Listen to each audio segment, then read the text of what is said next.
Hello, hello. It's day 3 of the workshop, and I am thrilled to be coming back here again. I've had so much fun over the last couple of days. And in case anyone is joining us for the first time, well, I do recommend going back and watching the other two because they're very helpful, but you can still learn a lot today. And if we've never met, my name is Kat Mulvihill, and I help people to create more professional, engaging, and seamless presentations. And yes, I purposely stretched out the word seamless because that is one of the things we are going to discuss today. It's something that I care deeply about, and I'll actually give you a little bit more insight into why I get so hung up on this idea of being seamless. Now, if you are not sure where we are on this whole workshop series, let's just recap for today. We are going to talk about this idea of seamless presenting, talk about managing your screen, and I know everyone has a different setup, and I'm going to share a recent story about a valuable lesson of being adaptable and flexible. And then we'll talk about controlling your scenes. And today I do have a few extra cameras around so I can show you a few different things when it comes to both the setup and also controlling your scenes. And then tomorrow, hopefully everyone is registered. You will get the Zoom link that we can hop on a Zoom call together, same time. So tomorrow at the exact same time of day, but instead of showing up here on YouTube, we are going to show up in the live call together and you can practice. So if you haven't started creating any scenes, make sure that you've downloaded at least the trial, or maybe if you already have Ecamm, set up some scenes, we'll jump on the call and we will practice those together. Now I talked about seamless. I use the word seamless a lot. For me, it's aspirational. I don't know that anything is ever truly seamless, but it is always my goal to get as close as possible to that outcome. And I want to explain why. Now, for me, when I think of the word seamless, I think of not just things not falling through the cracks. So that is one thing when I think of seamless, that you're not letting things drop. But I also think a lot of the word flow.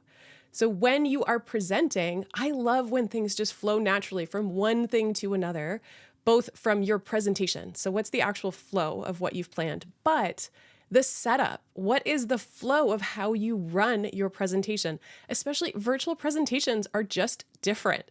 In person, typically we have maybe some slides beside us and we might have a little controller, which I'm going to talk about this as well. We just progress to the slide as we talk. And that's usually it. There's not a lot more in an in-person setting. However, when you have the tech that is required, some sort of software so that you can broadcast, you're going to have some sort of camera, even with the most basic setup, you still have to consider these pieces. So flow is aspirational to me. Now, when you actually do have a good flow setup, both the flow of your presentation and the flow of your setup, then that leads to confidence. And I think we would probably all agree that it is best to be confident when you are presenting anything, both confident in what you're saying. You have the expertise. There's a reason that you are the person doing this presentation, but also feeling confident that you can trust your setup, that you can trust what you have prepared. And when you feel confident, that actually instills confidence in other people. But I actually think it allows you to be fully present in the moment. Because everything is prepared, everything's set up, you know where to find things, and you know how to control everything, then you can focus on what matters most, and that is your presentation. It's connecting with your audience and keeping connected with your audience throughout. And if things are flowing smoothly, then you have fewer chances for people to just drift off and do something else. If you're fumbling around and you're taking time to try and find the things you need, that's when you start to lose people. And that's why I care so much about flow and presence and this idea, this concept of seamless. It's just something that matters to me, and I hope that is something that also matters to you. Now, there's a very good chance that if you have seen any of my content, perhaps you have seen my setup, and if not, you can probably suspect that I do have some of the bells and whistles. And this is actually a live feed right now of my setup. These are my hands, and I'm going to get into this setup before. Now, I'm showing this not as a way to brag, but I am saying that yes, there is a chance that for people who do this all the time, like myself, they're going to have a fancy setup. And so if you are in the audience right now thinking, yeah, but I don't have all the bells and whistles, I don't have all of the fancy gear, I just want to reinforce that flow is absolutely still possible. And I'm going to show you some photos from 1 week ago yesterday. It was last Wednesday. I booked a co-working space because I was out of town for a conference, but I had to teach a class. Well, I showed up and there was an emergency. No one was there. No one could let me into my office, and I really didn't have enough time. So this is how I taught my class last week. Yes, I taught my class from my car. I sat in the passenger side seat, put the webcam on, got the microphone, which if you look in the photo on the right, you'll see I did bring a microphone because I was supposed to have an office, but I didn't. And I connected everything. And as you can see in these photos, I took these photos while the group was working on something. I had a breakout room, but I'm still using Ecamm. I also have a PowerPoint slide. I have a browser I had to show. So I had a few things going on that were part of my lesson plan that I already had laid out and prepared. I still ran it, even though it was from my car. This is an example of a sort of just if you only have a laptop, you can still run it. Now, all the students could see that I was sitting in a car, and it was very clear that that was not planned. And yes, my nerves were higher than normal, but I was still able to be present and focus on teaching what I had to teach that day. Did I expect it? No. Do I recommend it? No. It was not great. And there were a few things in my favor, but we're not going to dwell on that. First, I want to talk about screen real estate. Whether you have just one screen or not, there are a few things that I think are helpful when it comes to just managing the setup of your screen. So first, let's take a look at just, as we said before, when you are running Ecamm, I said this on day 1 on Tuesday, close anything that you're not using. That is always good advice, but close any unneeded windows. If you have windows that you do not need to have open, please just close them. Even for Ecamm, there are all the different control windows. You don't actually need to see many of those once you get started. The most important one I would say is the scenes window, but you can actually close a lot of the other windows. You don't need to see your camera switcher. If all your scenes are set up, you can close those. You can always reopen them if you need them. The other thing is that I do recommend staggering overlapping windows. And when I say staggering them, let's actually take a look back at this. We're going to zoom in a little bit at this car shot. You can see that while I had slides, you could see them kind of at the bottom there. I have a browser window open because I had to refer to something from the class. You can see Ecamm peeking out on the left side, so I could always keep an eye on which scene I was on at the time. And the majority during this portion was Zoom, but I can easily switch between them, and it's much easier when you can always have a little bit of a line of sight to those things. I wouldn't want to have completely overlapping windows. Now with the slide, and we'll get into this after, I'm also projecting the slides to a ghost monitor, but more on that later. I also do recommend getting into the habit of using Command Tab to toggle through your active windows. I know that some of you might think, yeah, obviously, but I'm guessing there are some people who don't use this shortcut, and maybe you've heard about it, but you're just not in the habit. Whenever I'm working offsite and I'm not at home in my studio with multiple monitors, I am constantly toggling between active windows using Command Tab. It is just a really efficient way to get through which window you're looking at. And it also reduces the accident of if you are navigating by clicking on a mouse, it's possible that, let's say I wanted to switch to my slides, I could accidentally click and advance a slide when I didn't mean to. Whereas if I use the toggle, then that can be effective as well. And also consider having a secondary or tertiary monitor. So whether that is just a second monitor you plug in beside your laptop or have for your main desk, maybe you could do an ultra wide where you just have more screen real estate. Also, if you are presenting a lot, I'm a huge fan of a teleprompter. Let me know in the chat if you are team teleprompter or not. I love using the teleprompter so that I can make eye contact and also usually see what you see as I am doing a presentation. And so these are some of the things that you can consider for optimizing your screen. So let's take a look at how I'm set up right now. So at the moment, as we do this right now live, this is my production studio. So this is Ecamm. All of the controls are here. I can see all of the scenes. Right above, the only thing in my teleprompter is the Ecamm program window. The live program window is my favorite. It can be easily resized. I don't know how you can see this, but I can take this window and I can make it smaller.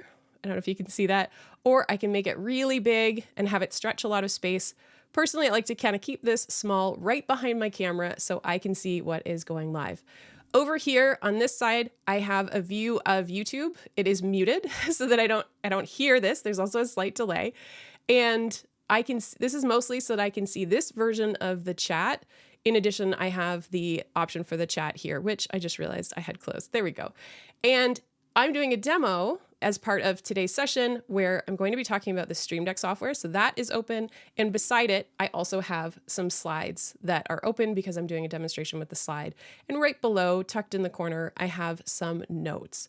Now, when it comes to notes, you could have them on the screen. What I did when I was teaching in the car, I just had the notes on my phone. Almost all my notes I keep in Notion, so I have a mobile option. If you use a Notes app or if you use a Google Doc, you can usually get those from your phone as long as they're saved to the cloud. So sometimes if I have room, today I'm doing a demo, I don't have room, but I might have my iPad set up where I have the notes there. Because I have this giant monitor, it's the LG dual up monitor, it gives me a ton of screen real estate. I love it. And so I do have room to have my notes here. But in a situation when I am not in this setup, then I'd like to have my notes sort of tucked away, possibly on a different device altogether. And then I can optimize my screen real estate that way. I also mentioned the Ghost monitor. So in the car, I was using this little guy. It is, I don't know if you can see it here. Yeah, it's just a little dongle. This is an HDMI, but they also have USB-C and I think a USB, I don't know if they have USB-A. I think they also have the display link. No, not that. I always mix up the name of the link. The other one that you connect monitors, it has escaped my mind, so someone let me know in the chat what that is. But this is a Ghost monitor, meaning it's like plugging in a secondary monitor. I send my full slide presentation to this little thing. And so it's out of the way, but it is still in presentation mode. So then when I share in Zoom, then I can actually still share the full slideshow. And on my screen, I can see the presenter notes. I can also control the slideshow and I can do it that way. So that is one of the things that I like to do for managing real estate. So if you don't have a secondary monitor, I do have a video that has some more. I saw that that's just in the chat. So you can have a look at that if you want to learn more about the Ghost monitor. That's one option. There are also virtual monitors where you just use software to have another monitor. I don't want to get too deep into that, but managing your screen so you know where everything is really important. And when it comes to managing your scenes, if you are using the virtual camera for your presentation, it's really nice to not have to always go look at the little icon down the side and actually click on them. So one of the things that I want to talk about is how we can actually control your Ecamm scenes. So let's go into we'll go into full or demo mode. So I'm going to go over here to this main screen and I've put together a demo. So here we go. Live demo mode. I'm going to make sure I'm pressing the right button and showing the right screen. Over here on the side, I've actually set up this little folder called demo. And let's close this main folder for a moment. Let's say that you have a very simple setup, because I know that the amount of scenes I have for some people is just too many. Maybe you want to have something really simple where it's just your main camera. Maybe you are showing some slides in your scene, and maybe you want to also have you beside your slides. That was something that was shown on Tuesday, and you just want to be able to quickly navigate between these. I can use my mouse like I'm doing right now. I can click on these, and as you can see, it is changing the active window, and I can change between these different scenes. The other option, if we go over here to the right, you can see a hotkey. If you click on this little command symbol, you can choose your own hotkey, meaning you can use your keyboard instead. So if I wanted to assign a specific hotkey, I could do that. So maybe I wanted to have, I don't know, $. No, that just, anyway, how did that happen? I think it did Shift 4. So you get to pick your own. Let's actually fix this. We're going to say Shift 1. For this one, we will do Shift 2. And for this one, we will do Shift 3. And now, instead of using my mouse, if we kind of have the mouse away, I can hold down Shift 2, Shift 3, Shift 1. And if I keep my fingers there on the keyboard, I can do that with my left hand, and then I can keep my right hand free to flail about. But the idea is that I can toggle between these different scenes while I'm presenting, and I don't have to use my mouse. And I can stay focused and actually still make eye contact. So that is one option that you have. You can customize them. When it comes to hotkeys, always, always, always test your hotkeys, because there are a lot of applications that use similar hotkeys. If you are running a Zoom meeting, there are many hotkeys for Zoom. There are hotkeys for Ecamm, etc. So test in advance with all the applications you would be using to make sure that you don't accidentally have a duplicate. Now, the other option that you can employ is to use a Stream Deck. So let's go out of live demo mode, and I've got a little option here. Now, Stream Deck's not the only application that you can use. With application, I mean device. But here is a live view of the Stream Deck. So this is the 15 key. I decided to show this one so I don't intimidate people, but there are multiple sizes. There is the XL, which has 32 keys. So if you have a big production, you can have that. There's also the Stream Deck Plus, which has 8 keys and 4 dials. Now, every single Stream Deck has multiple pages. For example, this little demo that I have set up here, this is a presenting example. It sits on my desk and I can advance through different scenes. So for example, if I switch to the next scene, this is actually a scene where I'm showing the software for Stream Deck. But if I want, I can click to go back a scene. So I'm just right now, as we're live, controlling those scenes. I have other things like go into live demo mode. I can hide the last comment. I could just choose to switch to a specific scene like my main camera. So before I showed that example of shift 1, shift 2, shift 3, I could actually have maybe all 3 of these scenes. So just main camera, my slides only, and me with my slides. Here though, in the corner, I do have the option to mute my mic so that I can mute it here. This one, it's a little harder to see in this view, but this is a Zoom mute. So if I'm in a Zoom meeting, I could zoom here. If this will zoom me or mute me in Ecamm. And here I've got a couple of options. If you are running Keynote, you can actually advance your Keynote slides. And if you are a PowerPoint user, then there's the option to advance your PowerPoint slides. So I've got advance and go back. These buttons are what I set up for profile switching. So if I want to go to another one, so I've actually created a little main menu here. It's actually, these are all other profiles that I can switch to. So maybe if I want to just have more Zoom controls, I can click this button. Now it opens, these are almost all dedicated to Zoom, like record to cloud, record locally, share my screen, mute everyone in the call except for the host. So I've got all of these keys, but I can jump to another profile, like going back to my presentation one. Let's go to the next scene, and we'll use that button here to go to the next scene. This is what the software looks like, and it's as simple as a drag and drop. So I'm going to just create a blank page, and here we can see this is just, it's now blank. It's blank on my desk, blank on this software, and all I do is drag and drop. So for example, I've got down the side all the different ways I can use this Stream Deck, and here I've got my Ecamm plugin. And I have these little things like next scene. I can just drag and drop next scene into the corner. This is my favorite key because I like to set up my presentation in order. Literally, I just keep my hand on my Stream Deck and say next scene, next scene, next scene. And that is what keeps me in control and also keeps a really nice flow of my presentations. That's why I like to just duplicate my main camera in between all my different scenes so that I can easily just navigate to the next one and I don't have to worry about jumping all around. But if I did want to jump to a specific scene, then I can choose this run scene, and then I can choose which scene do I want. For example, if I want to show the previous scene with just a Stream Deck, I think that was cut off, I can pick that Stream Deck scene. So now if I press this button, I've just gone to that Stream Deck scene. Now I know that the next scene happens to be the one with the software, but if I wanted to, I could just pull this one over and say run scene, and then maybe this one is my Stream Deck setup, which is the current scene I'm on. So if I toggle this button and then this button, I can pick very specific scenes, just like that example of the slides.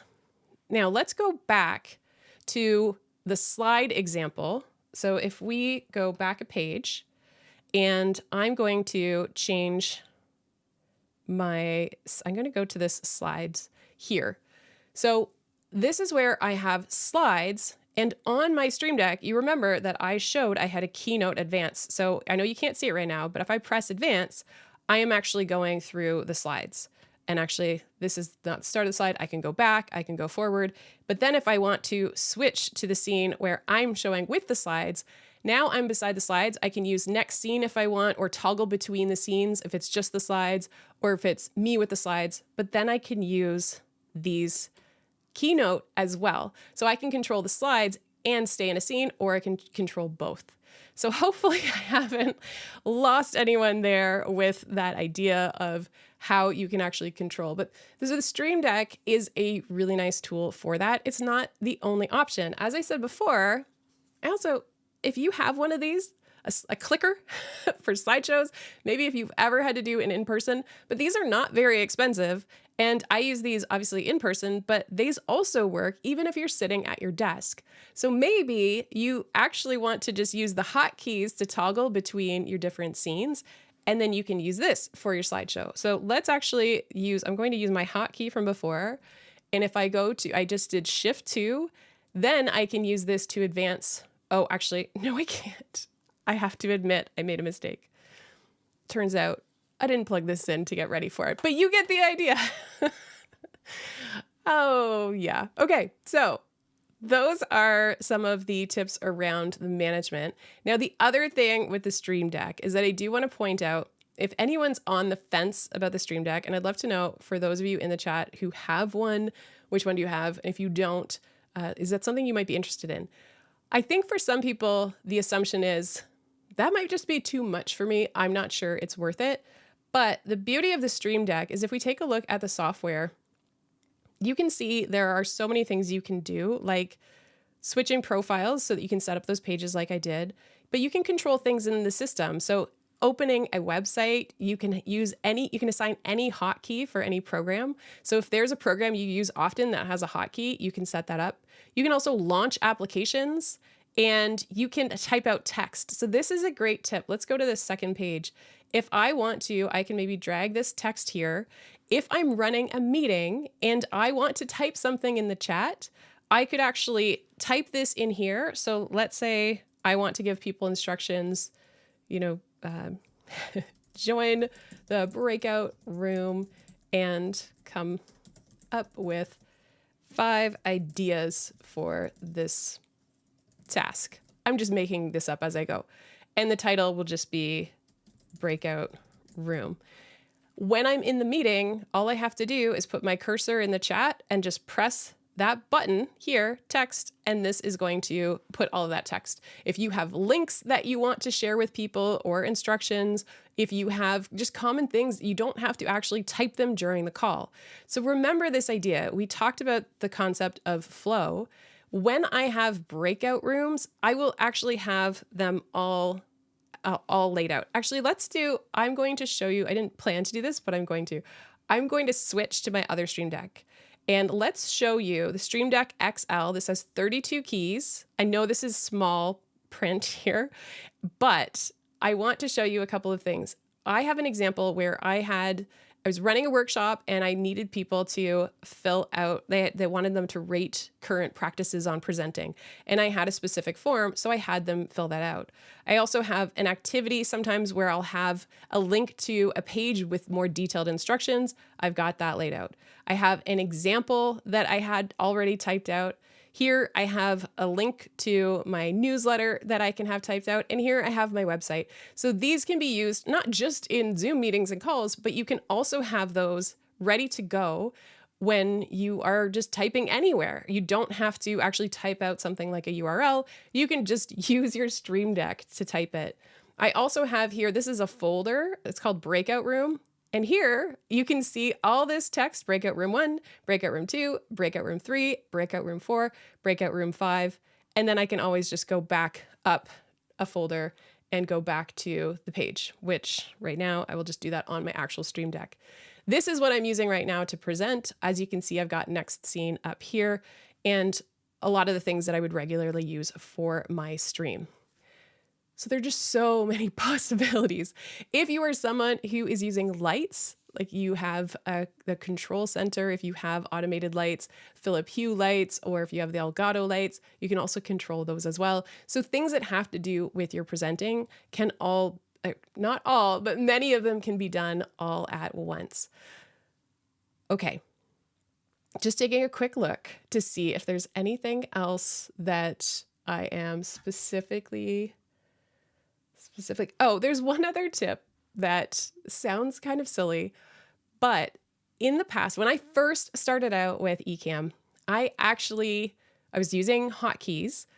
I bought a little bit of washi tape. So it's that little crafting tape. It's not super sticky, but I would just fold a little piece and tape it on the keys so that I knew exactly my hands could find the key I needed without me looking down. Also, can I just say, it's okay to look down. If I needed to look down at my keyboard or look down at my Stream Deck, then yes, you can look down. It's not that you can never do it, but I think it's distracting if every time I wanted to change scenes, I had to kind of look or I had to go and mouse. I think that just breaks the flow. So using a key, a hotkey or a Stream Deck, something like that, I think will keep people's attention more. Now, the other thing you can do with Ecamm, if you are doing next scene, instead of doing hotkeys for every single one, let's say you do have a longer one, you can actually just use page down. So if I just click page down, then that will work as well with switching to the next scene. So you do have a lot more control than you think, and you do not have to assign every single scene with an individual hotkey. I think assigning hotkeys to specific scenes works really well for if you have a limited number or there's just a few key scenes that you know you're going to switch back and forth between. I think that works really well. If you are doing an entire run of show where you have scene after scene after scene, that is where I'm a big fan of the next scene key or using something like page down. Also page up can go there. And again, you can use your mouse, but I just really like being able to stay focused on the camera in front of me. And that's also where the teleprompter helps in being able to see the program window. And let's just show a quick example of the program window. I'm going to bring it down from the teleprompter and let's go back into live demo mode. Oh, I just hit it by accident. So if you don't have the program window, you can click on window and say program. There's also a hotkey, which you could program into a Stream Deck or remember. So here's the program window. And you can see that I've made it really small right now because that's all I need to have in front of my teleprompter. But I could make this bigger if I want. It doesn't have any of the controls on the window, which is a really nice feature. But you could have the program window be really small and maybe you just have it in the corner when you have another window. So let's say that I have this, this Stream Deck or a Zoom meeting that's in front of me, but I still want to see what my program looks like. I can have this program window and I can adjust the size. This is a really great option for keeping an eye on your scenes, but you don't have to take up a lot of space and you don't have to see your entire Ecamm window. So that is another really great option for being able to just keep an eye on your stream. All right, let's go into Q&A and see what questions we have. I also know that there was a question from yesterday that came up. So I do want to address yesterday's question. I think this was left in the comments and it was around what happens if you have something in the corner and in Zoom meetings, the name covers it. So if right now I was in a Zoom meeting and let's just say that this was over here, I had maybe my Q&A time off to the left. This is also where you are going to see, so if we down here is where you typically will see a Zoom name. Now you have a few options. You could choose to place those items, those overlays somewhere else. Also, this is going to drive me. I'm going to put this back in the center. Let's actually just switch to this one. So you could definitely move it around. If it's a logo, you could try putting the logo in one of the top corners, or perhaps you could put it in sort of the right corner instead. But there are times most lower thirds, honestly, they're either in the center or they are coming from the left.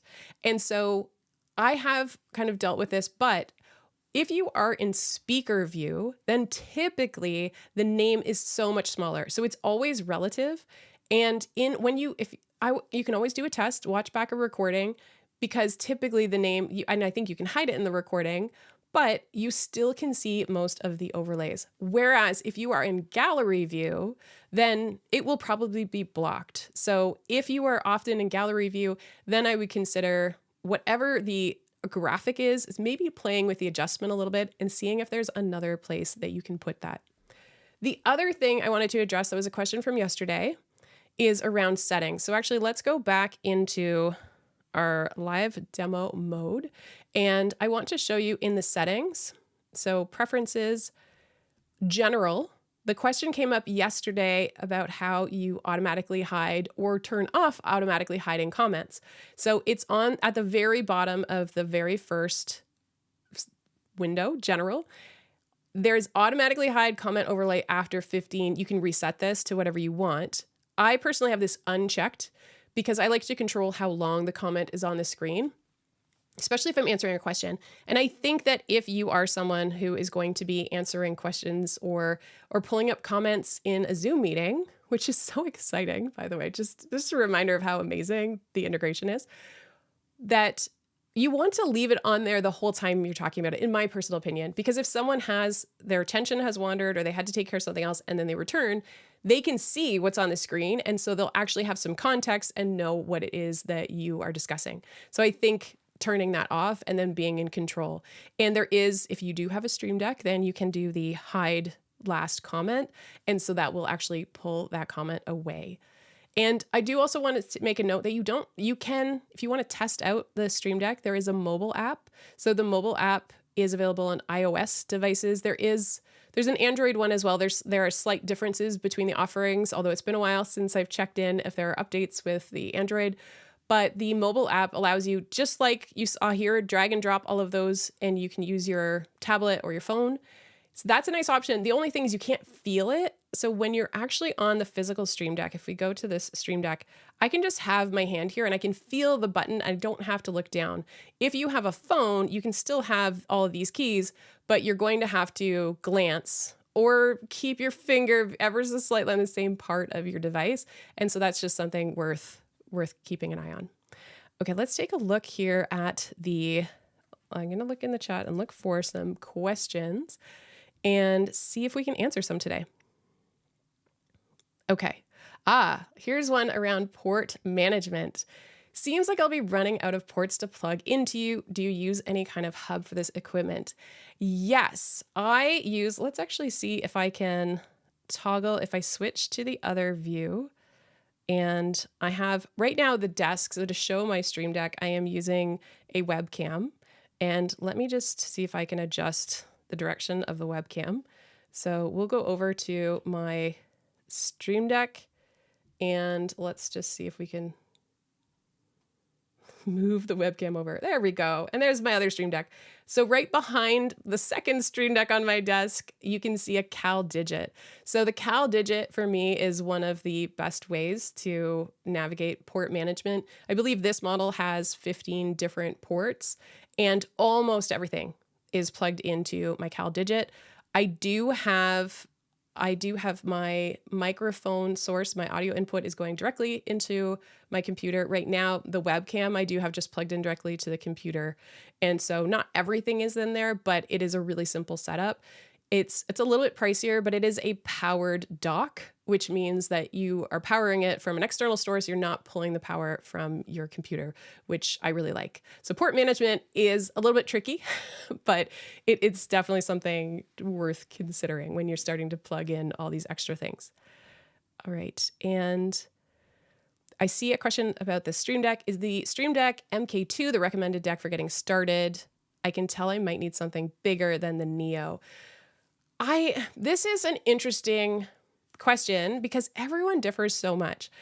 I would say that, I started with the 15, knowing that eventually I might want to go up to the 32, because at the time when I got my first Stream Deck in 2020, and then I got that was a 15. I got the XL with 32 keys when I was in 2021. And that's when I was streaming a lot more regularly. And it was nice to have more options. As you saw before, I had all those breakout rooms, etc. I don't use those every single time, but it's nice to know that I don't have to switch pages. You can switch pages and it's not that difficult to switch pages, but I think you have to consider what your primary uses are. For example, there are some people for whom they do not actually need a lot of buttons and controls. And if we take a look, let's go over and look back at the one I just showed you, the Stream Deck here. If we let's look at this one here. This is the Stream Deck Plus. It has 4 dials and 8 actually pretty large buttons, which is really nice. And it also has this screen here, which actually allows you to switch between your pages really easily. And so, for example, here's my teleprompter page where I've got all my controls for the teleprompter. Sorry, I just realized I'm not fully all the way over. I apologize for that. Did I even show you the Cal Digit the last time? I was looking at the wrong preview window. Here we go. This is the Stream Deck Plus. And you can just swipe between these pages. So I would say that if you are someone who is planning to use the prompter a lot, if we go back to this prompter page, having some prompter controls, it's kind of hard to see because of the lighting, but you can change the size of the font, you can change the scrolling, you can change the control. If you're thinking about a prompter, this is a nice option. It just doesn't have as many keys, but it does make it really easy to switch between your pages. So I have a lot of pages that are set up on the Stream Deck Plus, but it has fewer buttons overall. So I know that's not really necessarily a helpful answer. For other people in the chat who already have one, I think it'd be really nice to share which one you prefer. It's because I do so much of next scene, I could probably get away with not having the 32, but it's really helpful to have the 32. All right, let's see. It's got a little, I have some, I like to use the word particular. Particular is the word I like, because I know that OCD is genuinely a serious diagnosis and I don't take it lightly, but I have always been particular. And do you have a best practices guide for presenters? I do not, although I am working on something that is called the Seamless Presenting Blueprint, which is trying to give what are the kind of the resources and tips, just things you can kind of come back to over and over. And that is currently a work in progress. So we will see. And thank you for the animated name graphic. How do I export it from Keynote to use it in the Ecamm animated overlays? So with the name overlay, you should have received instructions, and that's a step-by-step demo.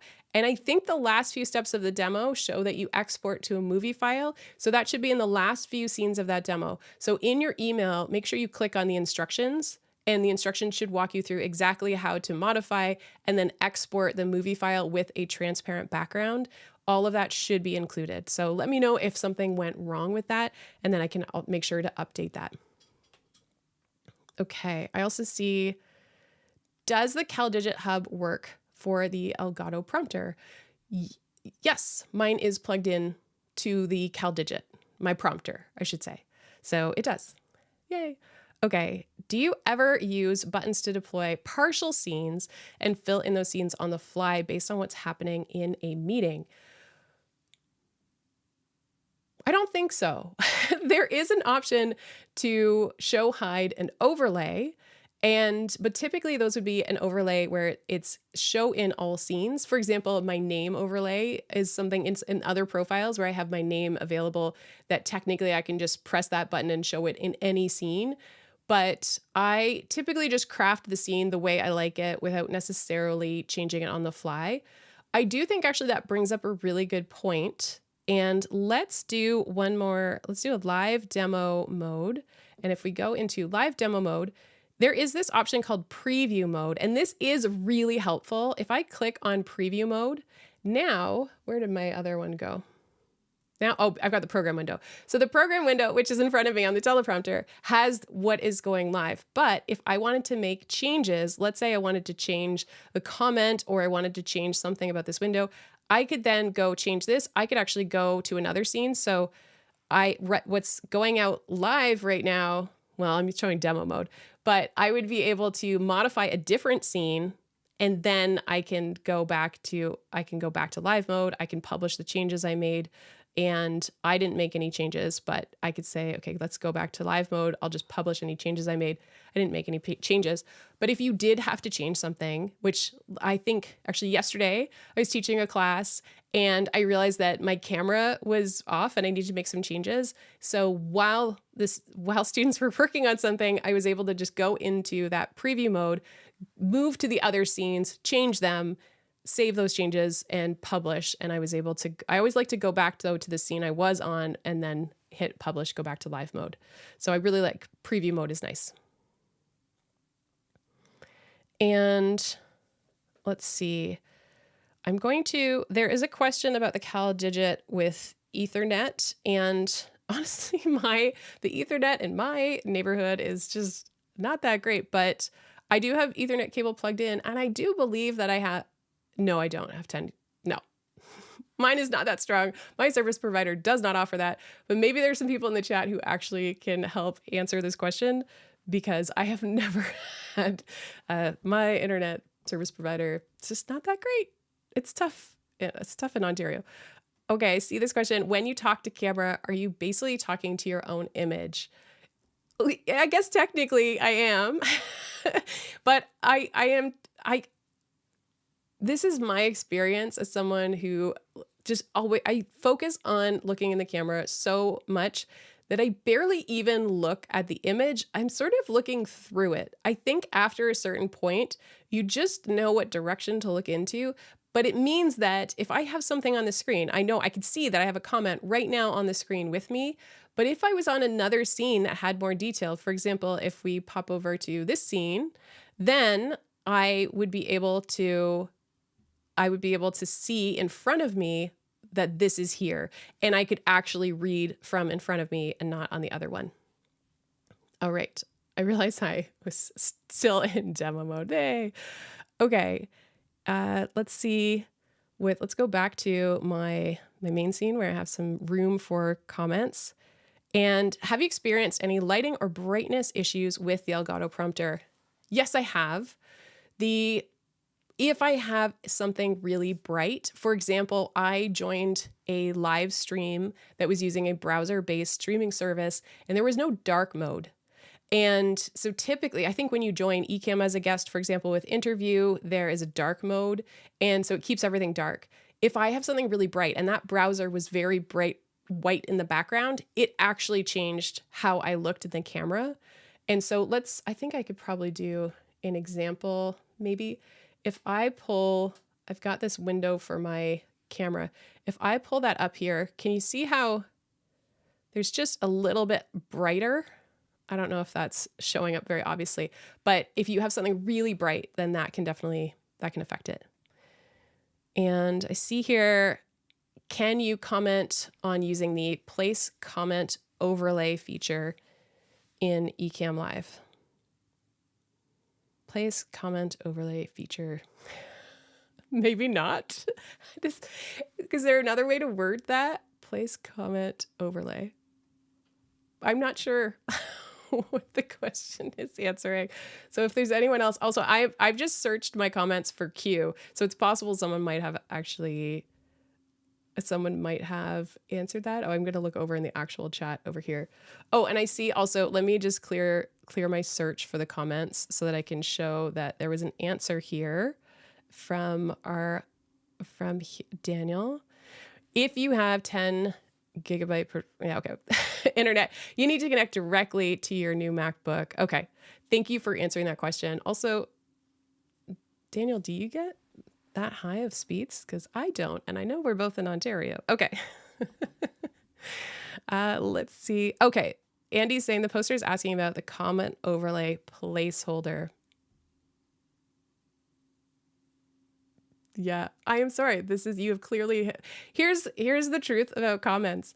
It's been so long since I have gone live that this week has been one of the first time I've been using comments in a really long time, except for testing out the Zoom features.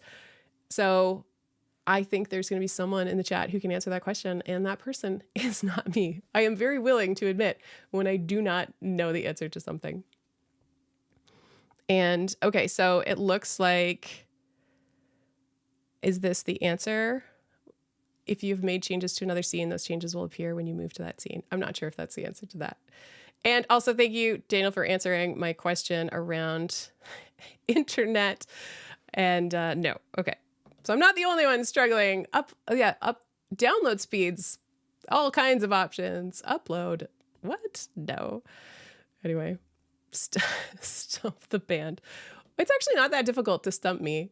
It's really not. I don't know if that's something to brag about. It's probably not worth bragging about. Are there any other questions as we wrap up today? I'm just going to check through the chat if there's anything else, or maybe if a cue didn't get here. And oh, I see here the Prompto has a dimmer feature that can help overcome the brightness. Yeah, the Elgato prompter, there are some great updates that were made to the software that allow for far more control.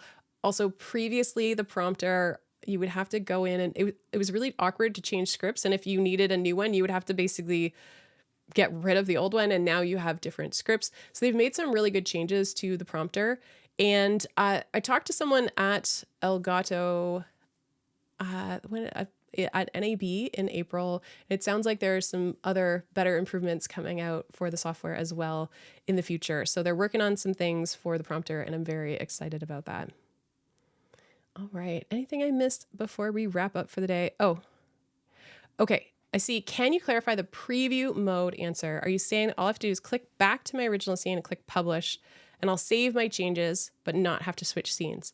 So let's do a little test. My understanding of using it is that if you are making a change on a different scene. So right now I'm going to click, I'm not doing demo mode at the moment because I want it to actually be the live versus. So right now, everyone can see the scene I'm on. If I click preview mode, everyone is still seeing the comment, but I could change. Let me go over to my Stream Deck one, and I'm going to make an adjustment to my Stream Deck page, and it's going to look different than it previously looked. Actually, right now, it just kind of looks bad. All right, I will make this smaller. Okay, if I click publish right now, I click publish, but I click publish on the page that I was updating. If I want to change a different scene, but I don't want to disrupt the stream, I would make the changes to that scene. I would then return to the original scene, which was this one. And oh, no, now I'm still in preview mode, publish. So when you publish a change, it's going to publish whatever scene you're on will go live. So if you made a change to a different scene, but you don't intend to show it yet, that's where I'd make that change, return to the scene that you want to be live, and then I go back to live mode and it publishes those changes. I don't know if that was the best way to describe that, but essentially just keep an eye on what is actually live and what isn't. Also, if you stay in preview mode and then you switch scenes, there's going to be a live scene, which is the one you published, which might be different than the scene that you're actually working on, which just happened to me right now. I'm not sure that was helpful, but hopefully people understand what I'm saying. Okay. And oh, here's some feedback that I do want to go over here. So Ed said, I primarily use the Stream Deck XL, but find that sometimes I go crazy making buttons because I have them. I am learning to simplify buttons and focus on run of show and a logical scene progression. I love this. Honestly, when you think about this, the power of the Stream Deck, I think is the tactile approach that you know which one's along the side or along the top. And otherwise you do have to look down at them. And that's why I really love just kind of next scene, next scene, next scene. I know that I can quickly mute myself and I don't always have to look. But I think this idea of simplifying also can really help us. Don't overcomplicate things.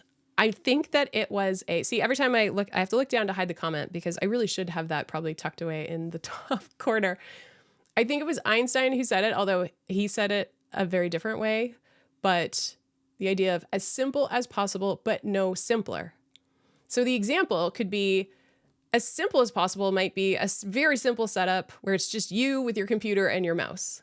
However, I think it's simpler to run a stream or a presentation with the Stream Deck and having my fingers sitting on the corner and never having to look around.